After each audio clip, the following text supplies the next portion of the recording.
Hey guys, how's it going? It's Molly. I'm here today to do a first impressions follow-up on a first impressions video that I filmed back, I think it was in December. So it was a couple months ago. I've had some time to kind of play with these products and I have been able to form my thoughts on them. So I figured I would share my review of these products with you guys. So this particular first impressions video focused on drugstore products. I'll link it down below. So let's just run through what I had tried in that video and I'll tell you guys my thoughts. Okay, the first thing, I'm probably not going to go in order. The first thing that I tried was the Colourpop Butter Me Up eyeshadow palette. It looks like this. And in the video, I was really having a hard time with it. Like this shade here wouldn't blend. It was really, really patchy.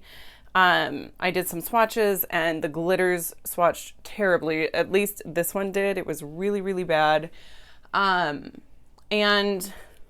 my final thoughts on this palette is if I had known how it was going to perform then, like before I purchased it, I would never have bought it, you know, and I think it was like $12, $16. I can't remember exactly, but definitely not worth the money that I spent on it. You know, I've tried it again since then and I can create some pretty looks. Like I used it today, but it just isn't what I prefer in a palette. There's a couple of shades that I like, but that's not enough, in my opinion, to make an eyeshadow palette worth it. The two shades that I like are this shade here.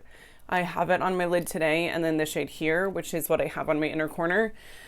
For the sake of this video, I tried to just use this eyeshadow palette, and I succeeded in that, but I really don't like these two together. I would have rather have had like a rose gold or like a champagne color to pair with this shade here.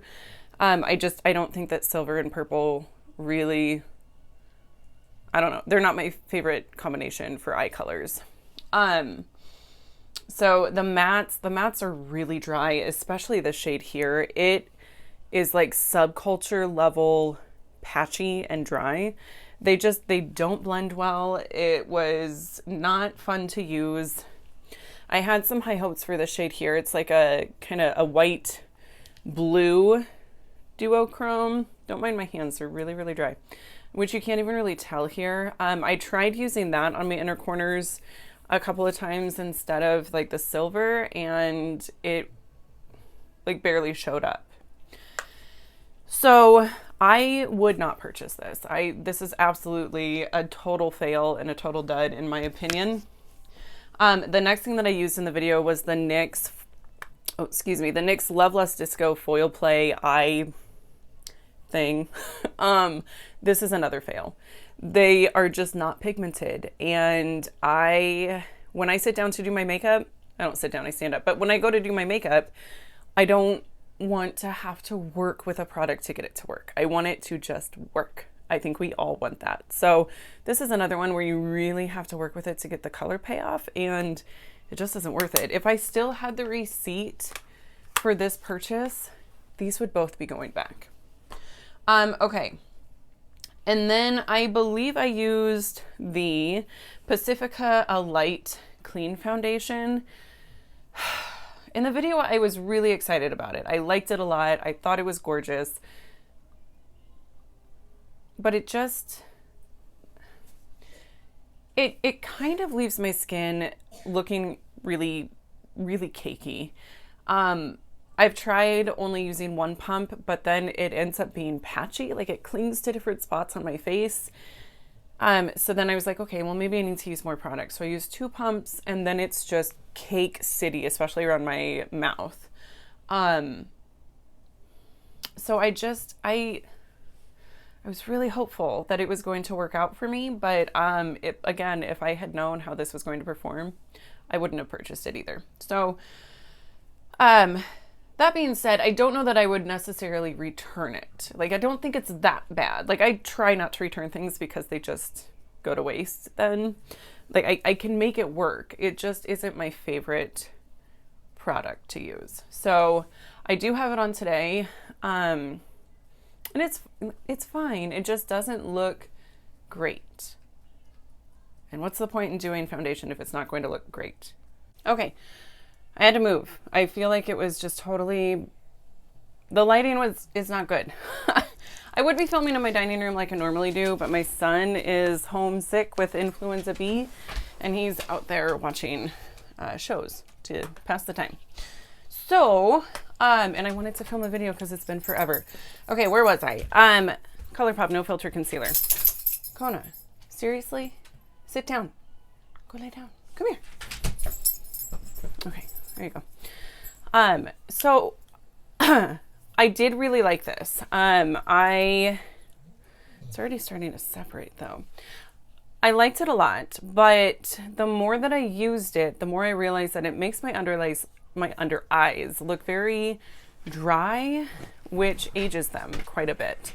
So for that reason, I just don't really reach for it. I've noticed a lot of creasing also, and they just look really crepey. You know, and it's funny because I thought that it was a great concealer until I tried the e.l.f. Hydrating Camo Concealer. Dude, this concealer is amazing. I would absolutely recommend purchasing this over this if you have a tendency for your under eyes to look dry. So I just, yeah, I'm a huge fan of the e.l.f. one. Not that I talked about that in that video. I'm just kind of sharing it here to help you guys understand why my opinion on it changed, because I saw the light. I saw something that works so much better. So yeah, that's what I personally have been reaching for over every other concealer that I have. And I don't have that many, but I've been using it a ton. Okay, and then I used the Ulta Beauty Cream Blush. And in the video, I really liked it. It was blendable. It wore really nicely throughout the day. So I definitely recommend this. I love this. It's beautiful. And I want to say it's like $5. It might be less than that. I mean, more than that, but it's not bad. It's super reasonable. Okay. And then finally, the Essence Shine, Shine, Shine Wet Look Lip Gloss. What I like about this product is that it's very comfortable to wear. It wears nicely. It doesn't wear off in a weird way. Like it's really a nice gloss.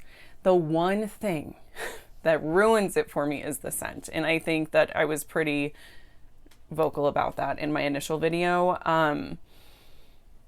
The scent is bad. It's like rotten raspberry lip smackers. Sebastian, what are you doing? My dog just came out from under my bed. But I don't know why do companies do that? You don't need to put fragrance in your lip gloss. Maybe it's to mask the smell of chemicals, but they just make it smell terrible. I guess if you have to put a fragrance in, do something like Fenty's Gloss Bomb. Like that fragrance is really pleasant and it's not overpowering, but this is just not it. This is not good. So of the 5 of the 6 products that I tried, I would honestly only truly recommend this one. That's it. So it was kind of a fail, but you live and you learn. I'm trying to figure out what skin type this foundation would work well for. I have normal skin, and I mean, it works fine. It doesn't come off. I like that. Like the wear time is good. But for whatever reason, it just looks really cakey. So I don't know. I guess, you know, maybe I feel bad that there's only one product out of all of these that I would recommend. But I can't in good conscience recommend this because it just, in my opinion, for normal skin, it's not that great. But I'll use it. I don't know. Those are my thoughts though. So, I hopefully this has helped you guys in some way or another. And I just thank you so much for being here, and I'll see you guys in my next video. Bye.